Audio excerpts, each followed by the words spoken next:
Hi, this is Carl with another success tip for managed service providers. Today I want to talk about stealing credentials. How many ways do you know to steal credentials?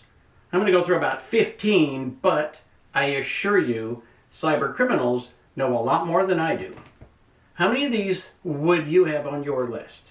We're going to start with looking over someone's shoulder, watching someone at an airport, just watching somebody enter in their passwords. You might have a great password, 47 characters long, perfectly memorized, random digits, but I'll bet you don't. And I'll bet that none of your clients do. Your clients have simple passwords that they can remember. Very few of them are in a very good habit of just copying and pasting random digits from their file vault or their password vault. So that's number one. Number two is not much more difficult, and that is having a keylogger. Can be a piece of hardware or a piece of software, but basically, anytime anybody enters a password, they capture it. From there, you get to everything else. Remember, what happens most of the time before a ransomware attack is somebody has to get their credentials so they can elevate their privileges so that they can execute the ransomware.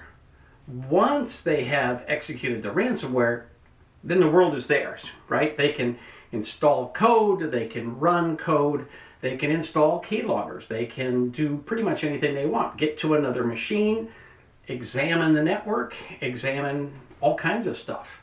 And that's where a lot of the less secure stuff gets compromised. Think about somebody just getting a copy of a memory dump. A memory dump can very commonly have secure credentials inside of it. So you take it out of your machine, you copy it somewhere else, that somewhere else is less secure, and now somebody can get access to it. So cyber criminals go searching machines for things that they know might be juicy for them, but may not be necessarily in the place they were originally supposed to be, so they get moved to an insecure site. The bad guys have access to it. In the notes down below, I've put a link to a white paper you should download and look at, just as an overview of the kinds of things that you should be doing with regard to securing credentials from theft. Next up on the list is basically having secure people do insecure things. Great example of this is when an administrator logs into an unsecure machine with their credentials. So for example, you got a machine, let's say in the conference room, that's for guests. It's not the most secure machine, and it doesn't have access to the server, it doesn't have access to all kinds of other stuff. But the administrator logs in with administrator credentials. So now you've got an insecure machine which might be compromised, and that compromise allows somebody to get the administrator's username and password. Even though they're not on the server, they're not on the main domain, they are not inside your secure area, but those credentials will work to get them inside the secure area. Also consider operating system credential dumping, signing into already compromised workstations, sharing administrative credentials, browsing the internet with privileged accounts. Again, part of what happens is the bad guys get a little bit of compromise, and then you have human behavior that allows them to elevate the level of their compromise and also get elevated privileges within your device. Once they get into one device, they can move laterally to another device, to the next workstation, and basically continue doing what they want to do. Remember, we're in an era where just randomly attacking machines on the internet is a thing of the past.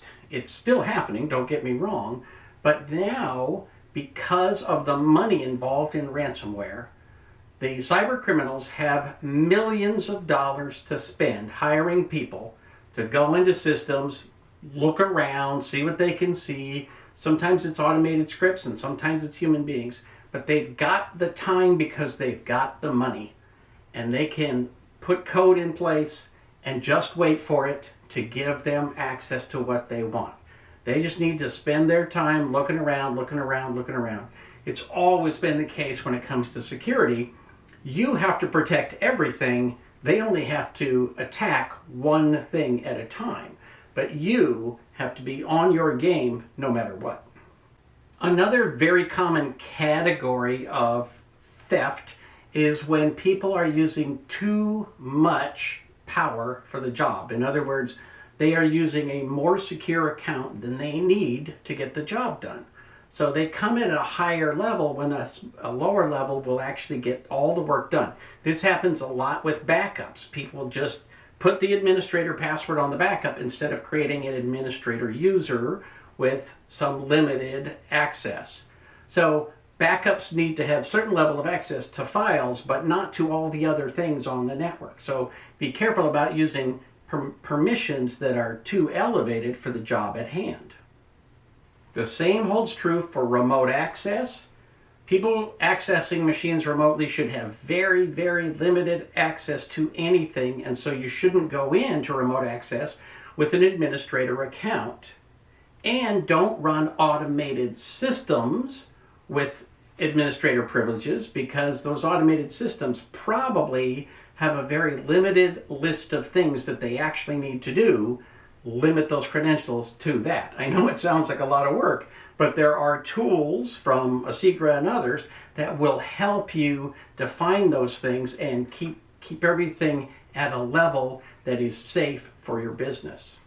I'm going to put up a list of 16 items here. We're going to go by pretty fast, so you may have to go back and read this a few times, but I also promise you they're all in that white paper, so just download that, print it off, and to be honest, it wouldn't hurt to pass that PDF around to every single person in your IT staff.